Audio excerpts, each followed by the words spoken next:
In our country, no community 10 years after a disaster should still be rebuilding.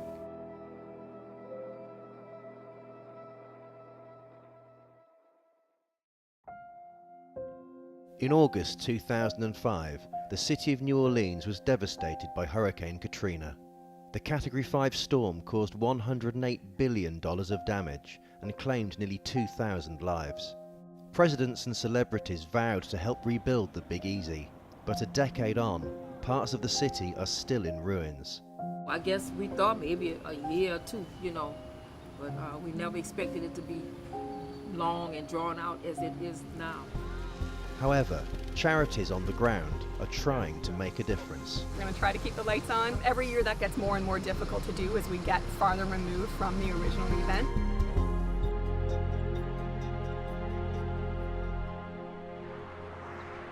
The lower Ninth Ward was one of the hardest hit communities, being flooded by up to 12 feet of water. Today, many of its roads are crumbling amidst thousands of vacant homes and a growing vermin problem. Flooding that occurred rendered 100% of the residential properties here uninhabitable. Studies suggest that the communities of low wealth like this one are going to take 3 and 4 and sometimes 5 times longer than communities of means to recover. Population return at present day is only 34%.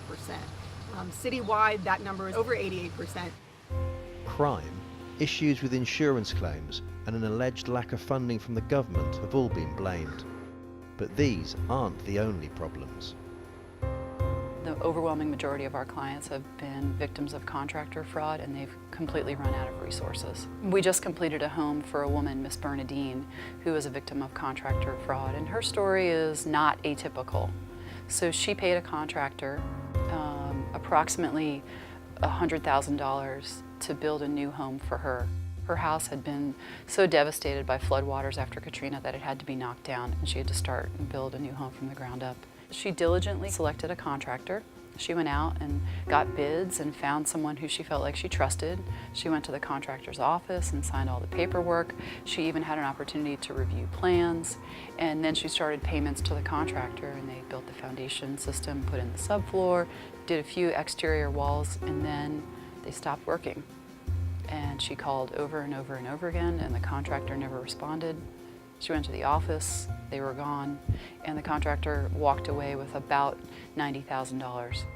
Among the families still waiting to move home are Armed Forces veteran Carl Henderson and his wife Roberta, who vividly remember the events of 10 years ago. Hey, it was rough, believe me. Then the odor started coming out with dead people, rotten food, stuff and everything, And, then after you was here a while, that mold started appearing on walls, that black mold, which wasn't good for your lungs and your breathing and stuff. And you didn't have no lights.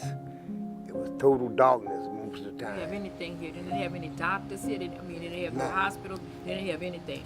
No stores, nothing was open. You just had to go way out to go get something and bring it back in. You had to hustle, man. You had to know how to hustle, get around and get things you needed. We never expected it to be long and drawn out as it is now. It's hard for people to believe that nearly 10 years after Katrina, hardworking families are still struggling to come home, but the reality is they are. There are literally thousands of them sprinkled around the city. The schools are better, the economy's better, but for our clients who we help, the reality is completely opposite. But on the eve of the 10th anniversary of the disaster, the charities are determined to keep up their good work. Our organization has built 600 homes in New Orleans since the storm, and that's a victory. But the reality is that there are still thousands of families who have not returned home. They're still displaced.